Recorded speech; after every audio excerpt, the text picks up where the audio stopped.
dengan ucapan Bismillahirrahmanirrahim mendaftar di Komisi Pemilihan Umum Kabupaten Nganjuk. Insya Allah kami menang. Di tim usulan kami sudah mengecek beberapa persyaratan dan alhamdulillah dari beberapa persyaratan yang disyaratkan sudah lengkap. Meski rekomendasi Partai Golkar dialihkan ke pasangan Gus Ibin dan Aussap Fajar, saat Bunda Ita mendaftar ke KPU di antar puluhan simpatisan Partai Golkar.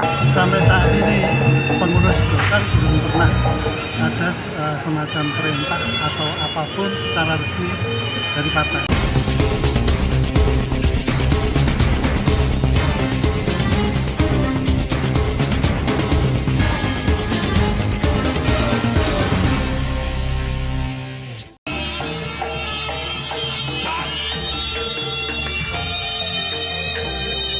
Ratusan simpatisan dan ribuan massa pendukung Bunda Ita Triwibawati dan Mbak Zuli Rantawati, bakal calon bupati dan wakil bupati Nganjuk, mengiringi dua Sri Kandi ini mendaftar ke kantor KPU Kabupaten Nganjuk pada Selasa 27 Agustus 2024.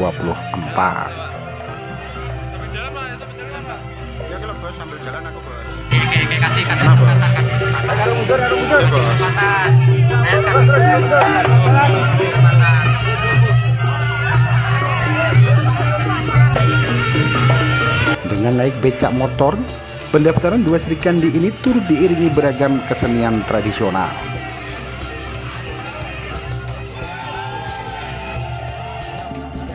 Adapun sejumlah kesenian tradisional yang mengiringi paslon yang direkom oleh koalisi Partai Hanura dan Partai Nasdem ini diantaranya adalah barongsai, pecut samandiman, reok, dan jarana.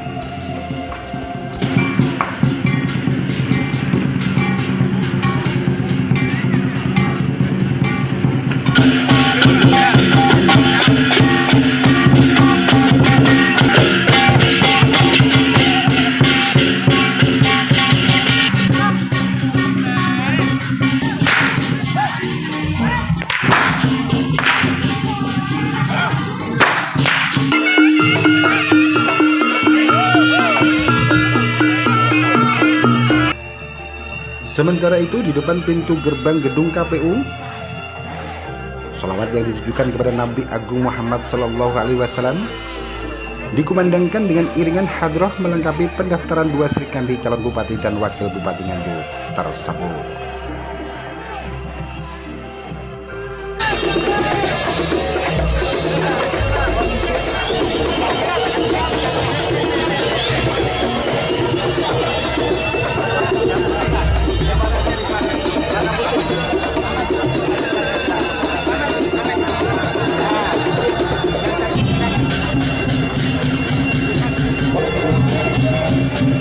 Alasan memilih beragam kesenian untuk mengiringi mendaftar ke kantor KPU ini, Bunda Ita menyampaikan selain untuk melestarikan budaya tradisional, juga untuk menghormati sekaligus nguri-nguri tradisi. Bakal calon bupati Bunda Ita Triwibawati menyampaikan mengusung slogan Nganjuk Jaya Merta atau Nganjuk Jaya Maju Cerdas Sejahtera dan Berkelanjutan. Adapun Nganjuk Jaya Merta adalah bahasa Sanskerta yang tertulis di prasasti Anjuk Ladang yang berarti kemenangan yang kekal dan abadi. Bapak Ibu yang saya hormati, kami pasangan Ita dan Yuli hari ini bertekad dengan ucapan Bismillahirrahmanirrahim mendaftar di Komisi Pemilihan Umum Kabupaten Nganjuk. Insya Allah kami menang. Dengan misi Nganjuk Jaya Merta. Dalam arti Jaya Merta di sini Nganjuk Jaya Maju Cerdas Sejahtera dan Berkelanjutan. Di samping itu, di samping ada misi, kita juga punya 8 jalan cita-cita Jaya Merta yang mana dikatakan Asta Adipraya Jaya Merta. Kita mempunyai langkah 8 untuk mencapai cita-cita itu. Tapi namun alangkah baiknya nanti akan kita sampaikan pada saat waktu yang sudah ditentukan.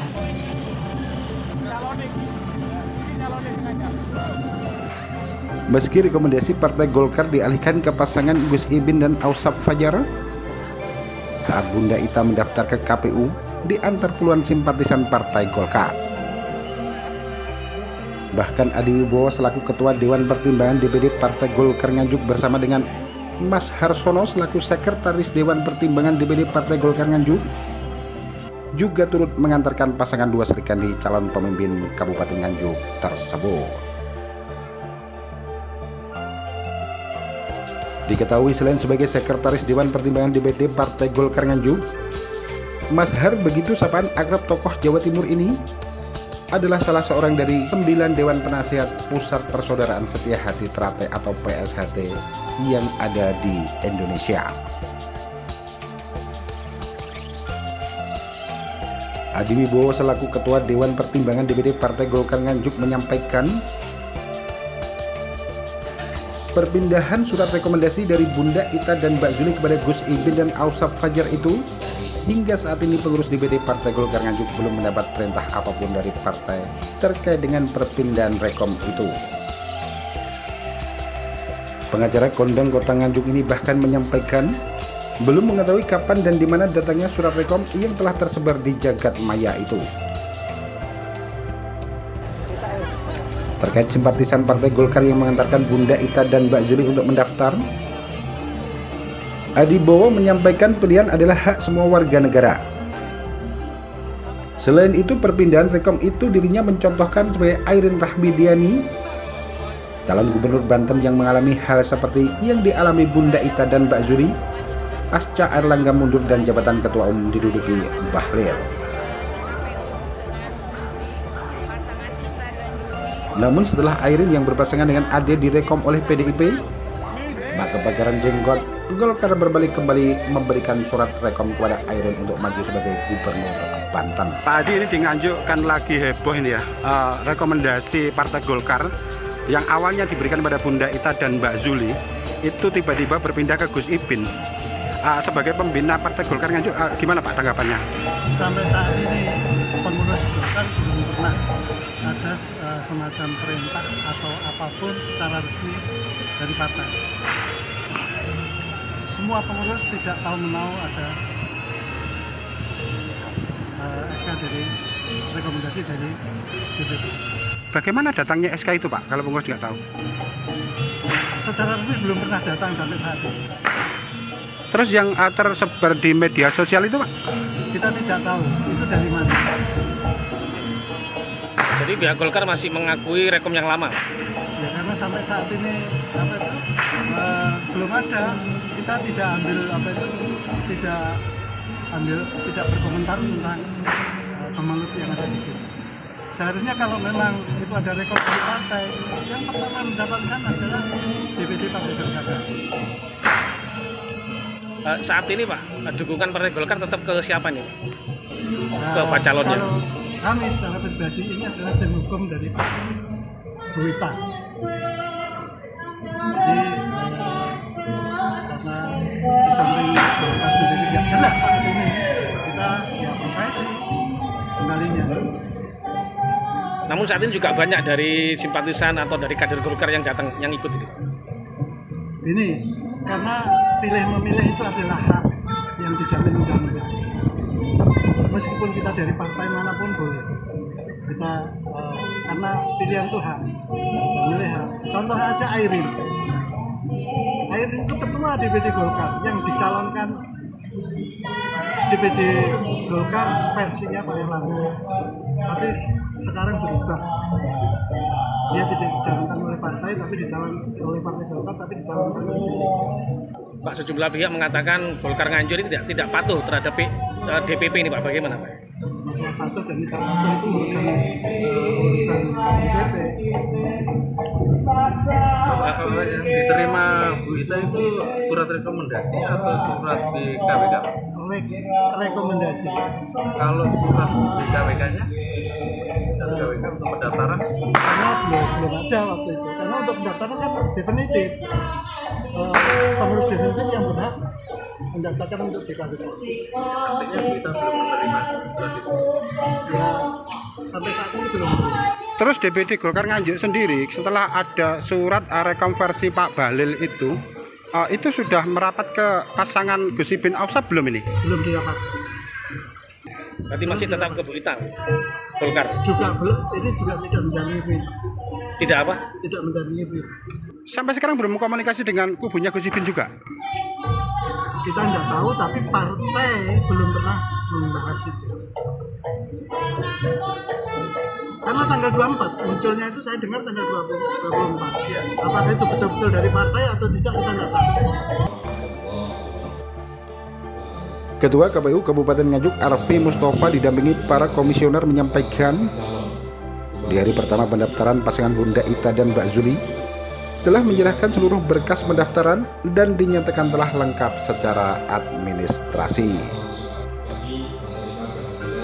Sesuai dengan jadwal yang sudah kita ketahui bersama dan kita umumkan kemarin tanggal 24 sampai tanggal 26 agenda ini adalah pendaftaran pasangan calon yang dimulai pada hari ini tanggal 27 Agustus sampai tanggal 29 Agustus nanti.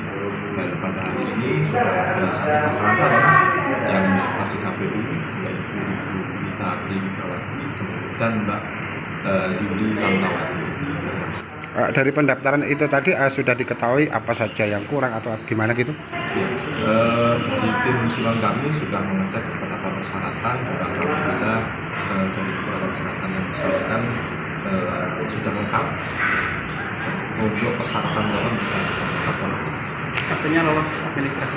Belum kita pastikan untuk lolos administrasi karena pendaftaran untuk persyaratan paslon itu kita bisa menyatakan lengkap saja. Masalah nanti benar, nanti ada verifikasi. Jadi kalau pada saat verifikasi ditemukan ada kurang benar, nanti dari paslon bisa melengkapi pada saat perbaikan masa perbaikan di verifikasinya tanggal 6 sampai tanggal 8 September. Dari Kabupaten Nganjuk, Jawa Timur, Agus Bima, Tim Liputan Akurasi TV.